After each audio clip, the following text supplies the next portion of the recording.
नमस्कार. मी भाऊ तोरसेकर. तुम्ही बघत आहात प्रतिपक्ष. मित्रांनो, अनेकदा काही गोष्टी आपल्या समोर असतात, पण त्या आपल्याला ओळखता येतात असं नाही. काही वेळेला मला वाटतं ते क्राईम पेट्रोल मधलं एक मला वाक्य फार आवडतं, की जुर्म होने से पहले, गुन्हा होने से पहले दस्तक देता है, असं ते सांगतात. म्हणजे कुठलाही गुन्हा होणार असेल, घडणार असेल, तर त्याचे काही संकेत, सिग्नल आपल्याला मिळत असतात. सिग्नल हा फार शब्द मजेशीर असतो. म्हणजे काहीतरी होऊ घातलंय याचे काही आभास आपल्याला जाणवत असतात आणि आपण जर सावध असू तर त्यापासून धडा घेऊन आपण सावरण्याचा प्रयत्न करत असतो. पण त्याकडे जर दुर्लक्ष केलं तर मग त्याचे दुष्परिणाम आपल्याला भोगावे लागत असतात. अनेकदा दुष्परिणामच असतात असं नाही, पण जे काही घडणार आहे याचे संकेत वेगवेगळ्या मार्गाने आपल्याकडे येत असतात. शरद पवारांसाठी सिग्नल हा एक शब्द, संकेत हा शब्द वारंवार पूर्वी ते वापरायचे, की अमुक तमुक सरकारने केलं किंवा अमुक एक वक्तव्य केलं तर त्यातून जनतेमध्ये काय संदेश जातो, म्हणजे सिग्नल जातो. तर राजकारणात सुद्धा असे संकेत वारंवार मिळत असतात आणि ते लक्षात घेतले तर आपल्याला पुढे काय होऊ शकतं याचा अंदाज येत असतो. मध्यंतरी तुम्हाला आठवत असेल, मी एक अर्धा दिवसापूर्वी एक व्हिडिओ केला होता, की गणेशोत्सव, नवरात्रोत्सव या कालखंडामध्ये हरियाणामध्ये विधानसभेची निवडणूक जोरात चाललेली होती. काँग्रेस असो, भाजप असो, इतर पक्ष असो, आपापल्या परीने प्रचाराचं काम करत होते, धावपळ करत होते. आणि अशा वेळेला तर भाजपसाठी त्यांचे चाणक्य मानले जाणारे अमित शहा हे हरियाणात असायला पाहिजेत. पण हरियाणामध्ये एवढी धुमश्चक्री चालू असताना गणपतीसाठी, मग लालबागच्या राजाचं दर्शन घेण्यासाठी किंवा कुठे महालक्ष्मीचं कोल्हापूरला दर्शन घेण्यासाठी वगैरे अमित शहा येऊन गेले. तर अमित शहा महाराष्ट्रात का घुटमळत होते त्या कालखंडामध्ये, जेव्हा त्यांची हरियाणामध्ये, हरियाणा भाजपला गरज होती, असा प्रश्न मी विचारला होता. तर तो एक प्रकारे संकेत होता की महाराष्ट्रात लवकरच येऊ घातलेल्या विधानसभा निवडणुकीमध्ये कुठले तरी डावपेच राबवण्यासाठी आणि आखण्यासाठी अमित शहा वारंवार महाराष्ट्राचे दौरे करतायत, हा त्यातला संकेत होता. अर्थात तो संकेत जेव्हा शहा महाराष्ट्रात येत होते तेव्हा मलाही ओळखता आला नाही, हे मी मान्य करतो. पण तो एक संकेत होता. ज्या प्रकारे महाराष्ट्र विधानसभेच्या निवडणुकीत महाविकास आघाडी आणि महायुती यांच्यामध्ये जागा वाटपावरून धुसफूस, खडाजंगी, मारामाऱ्या, भांडणं, वाद चाललेले होते. काही बाहेर येत होते, काही आतल्या आत लपवले जात होते. अशा काळामध्ये महाविकास आघाडीचे जे वाद होते ते चव्हाट्यावर येत होते. पण महायुतीत सुद्धा जी कुजबूज चालू होती ती बाहेर सुद्धा कुजबूज राहिली. पण आतल्या आत एकमेकांना समजून घालून कसं समजावलं जातंय त्याची कुठलीही बातमी बाहेर येत नव्हती. आणि त्याचं कारण अमित शहा होते, हे मी यापूर्वीच्या त्या व्हिडिओमध्ये केलेलं आहे, की अमित शहा हरियाणाच्या निवडणुका असताना महाराष्ट्रात का घोटाळत होते. कारण तो एक संकेत मला वाटला. अर्थात तो संकेत मला नंतर कळला, हे पण मी प्रामाणिकपणे सांगतो. कारण असं आहे मित्रांनो, की आज हा विषय संकेत किंवा सिग्नल मी का घेतलाय, तर त्याचं कारण सध्या मराठी माध्यमामध्ये एक गोष्ट अगदी उकरून उकरून काढून बोलण्याचा प्रयत्न होतोय. ती गोष्ट म्हणजे महाराष्ट्र नवनिर्माण सेनेचे अध्यक्ष, संस्थापक राज ठाकरे यांचे सुपुत्र विधानसभा निवडणुकीत पहिल्यांदा उतरलेले आहेत. माहीम, दादर या मतदारसंघात जिथे 2009 मध्ये मनसेचे नितीन सरदेसाई आमदार म्हणून निवडून आले होते, त्या मतदारसंघातून अमित ठाकरे यांनी निवडणुकीत उडी घेतलेली आहे. आणि त्यांना पाठिंबा देण्याची इच्छा जाहीरपणे उपमुख्यमंत्री देवेंद्र फडणवीस यांनी व्यक्त केली आणि मुख्यमंत्री महायुतीचे मुख्यमंत्री एकनाथ शिंदे यांनी त्या मतदारसंघात आपला उमेदवार टाकलेला आहे, जो आत्ता तिथला विद्यमान आमदार आहे सदा सरवणकर. ह्या सगळ्या पार्श्वभूमीवर राज ठाकरे यांची कुठे मुलाखत आली किंवा काय आलं मला माहित नाही, पण त्यामध्ये त्यांनी निवडणुकीच्या निकालानंतर काय परिस्थिती असेल याच्यावर भाष्य केलेलं आहे. आणि त्यामध्ये त्यांनी निवडणुकीच्या निकालानंतर भारतीय जनता पक्षाचा मुख्यमंत्री असेल आणि मनसे हा सत्तेत बसलेला पक्ष असेल असं भाकीत केलेलं आहे. अर्थात मनसे सत्तेत बसलेला पक्ष असेल हे नवीन भाकीत नाहीये. गेले वर्ष दीड वर्ष जेव्हापासून राज ठाकरे यांनी हिंदुत्वाचा अजेंडा स्वीकारला आणि हळूहळू करत त्यांनी भाजप बरोबर जुळतं घेण्याचा प्रयत्न केला, नंतर लोकसभा निवडणुकीत अगदी भाजपला उघडपणे पाठिंबा दिला, मोदींसाठी पाठिंबा दिला, तेव्हापासून आपल्या कार्यकर्त्यांना आपण महायुतीत जाऊ किंवा न जाऊ हा प्रश्न विचारू नका, पण आपण निकालानंतर, विधानसभेच्या निकालानंतर आपण सत्तेत असणार, आपला पक्ष सत्तेत असणार असं वारंवार सांगितलेलं आहे. आणि त्यामुळे मनसे सत्तेचा भागीदार असेल हे भाकीत नवीन नाहीये, पण भाजपचा मुख्यमंत्री असेल हे भाकीत मात्र नवीन आहे. आणि म्हणून तो चर्चेचा विषय झाला.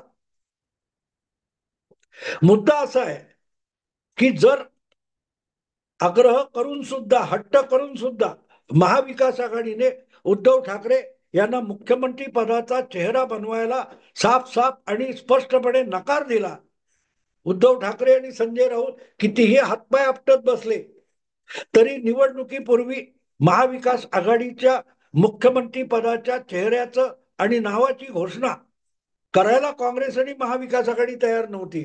अशा पार्श्वभूमीवर उद्धव ठाकरे एकदा म्हणाले होते की महायुतीने आपला मुख्यमंत्री पदाचा चेहरा आणि नाव जाहीर करावं, मग आम्हीही करू वगैरे.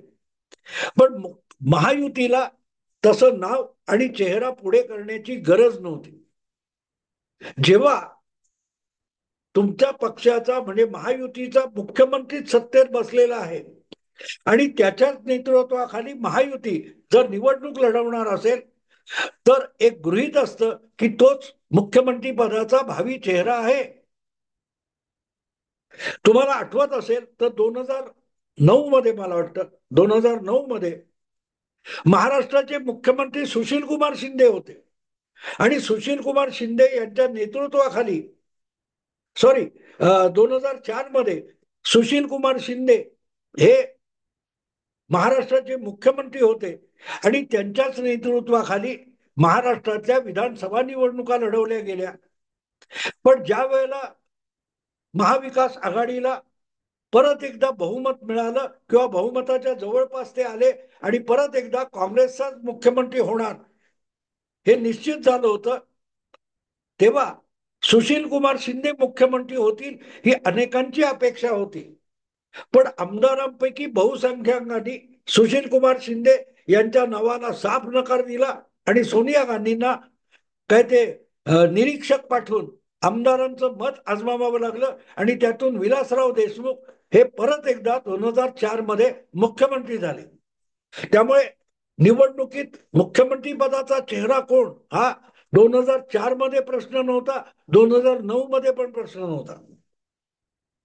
2009 मध्ये अशी परिस्थिती आली की विधानसभेच्या निवडणुका आल्या किंवा लोकसभेच्या निवडणुका होत्या, त्यावेळेला अशोक चव्हाण हे महाराष्ट्राचे मुख्यमंत्री होते. त्यामुळे विधानसभेच्या निवडणुका लागतील आणि निकाल लागतील तेव्हा काँग्रेसला किंवा महाआघाडीला मत मिळालं, बहुमत मिळालं तर मुख्यमंत्री कोण होणार याचा वेगळा चेहरा जाहीर करण्याची गरजच भासली नव्हती. 2004 मध्ये सुशील कुमार शिंदे आणि 2009 मध्ये अशोक चव्हाण हेच निवडणुकीनंतर मुख्यमंत्री कोण होईल त्याचा चेहरा होते.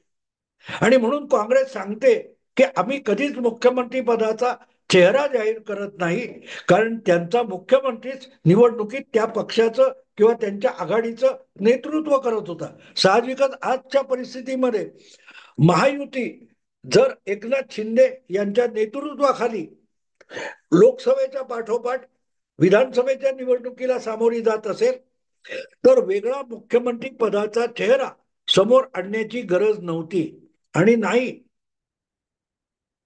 2014 मध्ये काँग्रेसचा पंतप्रधान पदासाठी चेहरा कोण आहे हा प्रश्न विचारला गेला, पण त्याला उत्तर देण्याची गरज नव्हती. मनमोहन सिंग यांनी आपण निवृत्त होण्याचे संकेत दिलेले होते आणि हळूहळू करत राहुल गांधी यांना मुख्यमंत्री पदाचा चेहरा म्हणूनच पेश केलं जात होतं. पक्षाचा सर्वोच्च नेता हा आपोआपच पक्षाचा भावी पंतप्रधान किंवा मुख्यमंत्री पदाचा चेहरा असतो.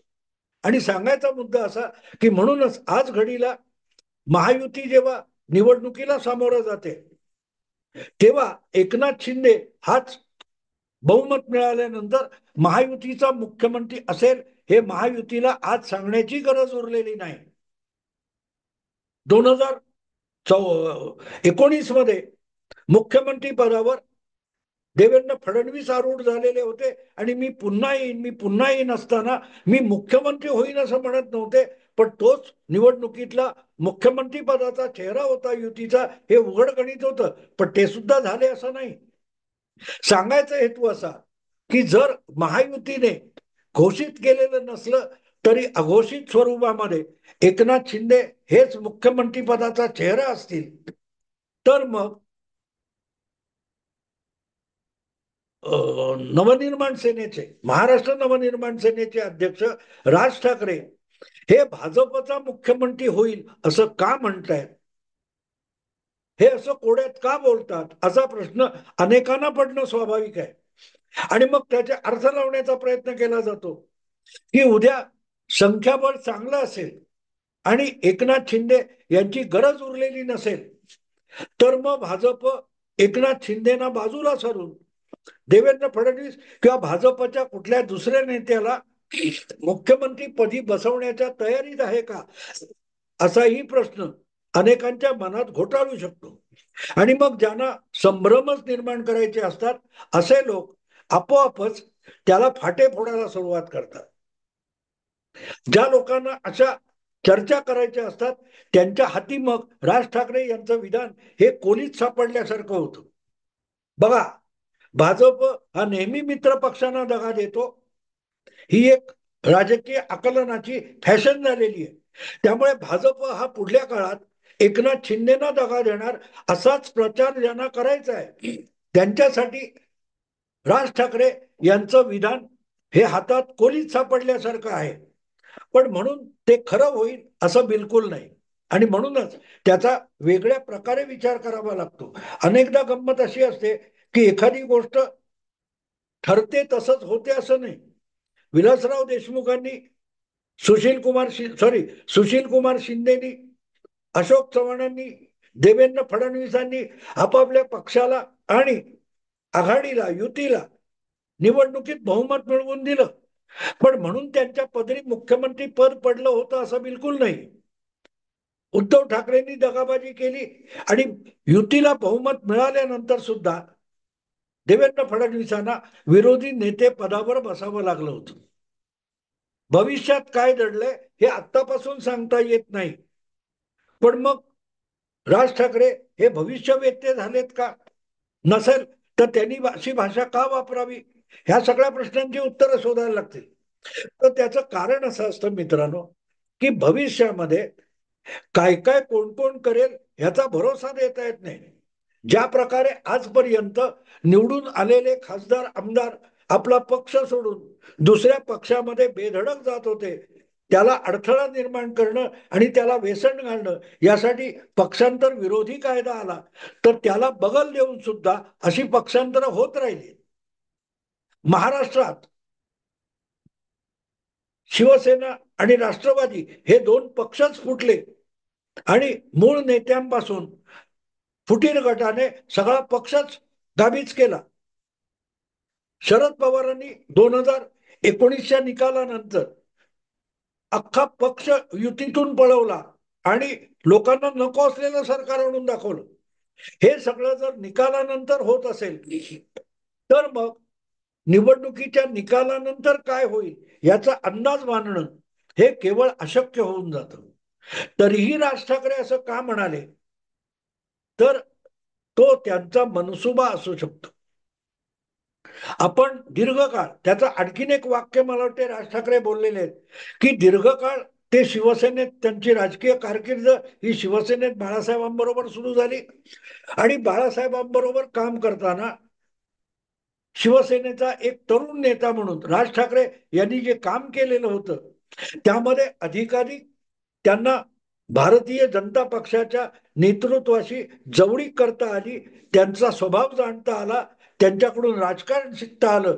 त्यामुळे भारतीय जनता पक्षाविषयी जी विश्वासार्हता राज ठाकरे यांच्या मनात आहे तेवढी ती काँग्रेस किंवा इतर पक्षाविषयी असेल असं बिलकुल नाही.